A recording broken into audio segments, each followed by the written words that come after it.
They gave me this new hand. Turns out they can do that now. One thing the Rebel Alliance has over the Empire, we've got great medical droids. We need them more. I tested the fingers, it works. Perfect. No one ever told me that if I lost a piece, they could just slap another one on there. I feel like I've wasted a lot of energy protecting parts of myself that I didn't even know were disposable. It's not the first time that me and my dad have fought. I wish I could tell you that I'm different, that I'm, like, special, but the truth is, we fight about the same things that all fathers and sons fight about. He wants me to be more like him.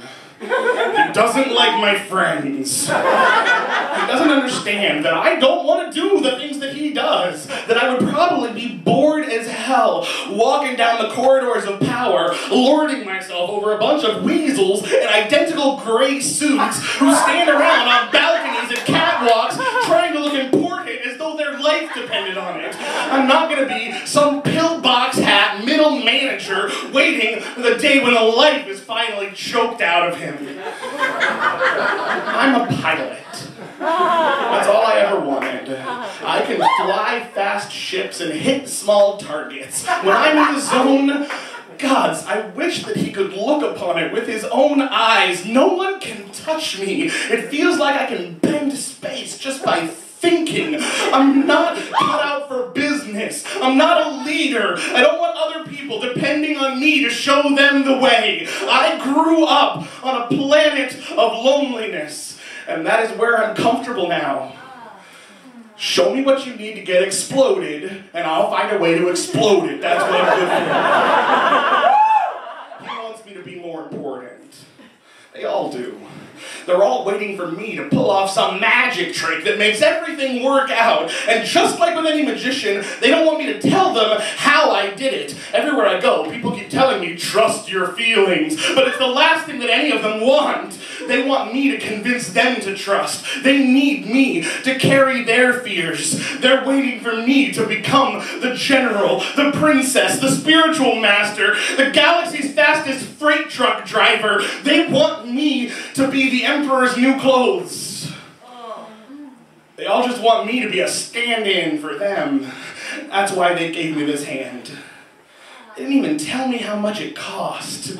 They acted like they would do it for anyone. But no one else I know has a hand like this. No one except him. Thanks.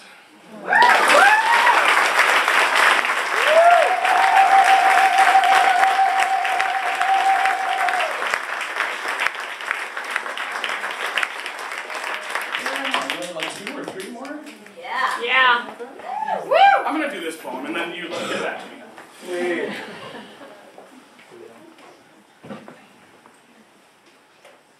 People are scared. They've just heard the news. All of our dead pets are coming back to life. They are not zombies. Well, you can argue semantics, but they're not decayed. They don't lust for kibbles and brains. They're regular pets, just as they were when they were alive.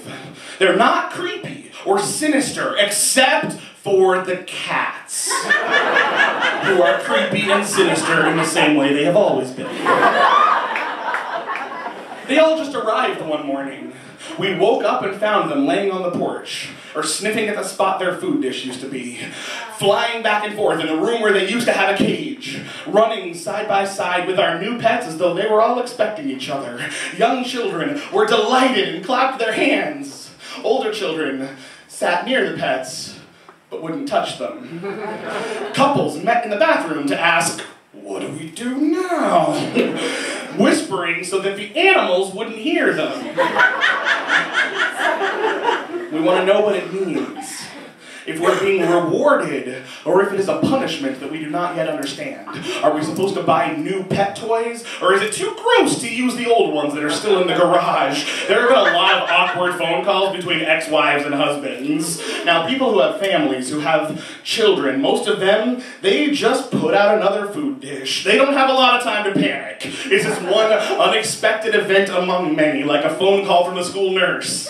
But single people, or those whose wives died before they did, They've started long road trips back to the house they used to live to search for the Boston Terrier who was killed by a coyote there.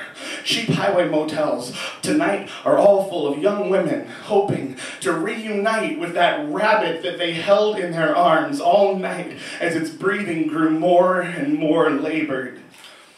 The pets always come back in the place that they lived.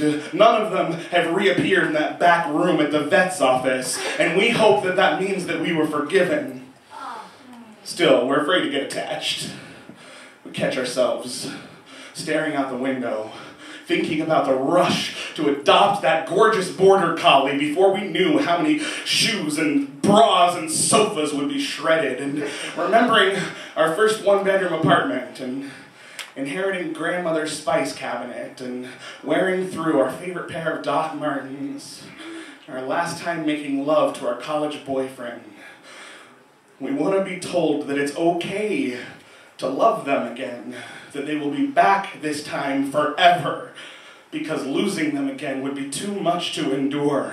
It's hard to sleep hearing the sound of claws tapping back and forth on the hardwood. It's hard to trust the feel of hot, damp breath returning to your bed. Thanks.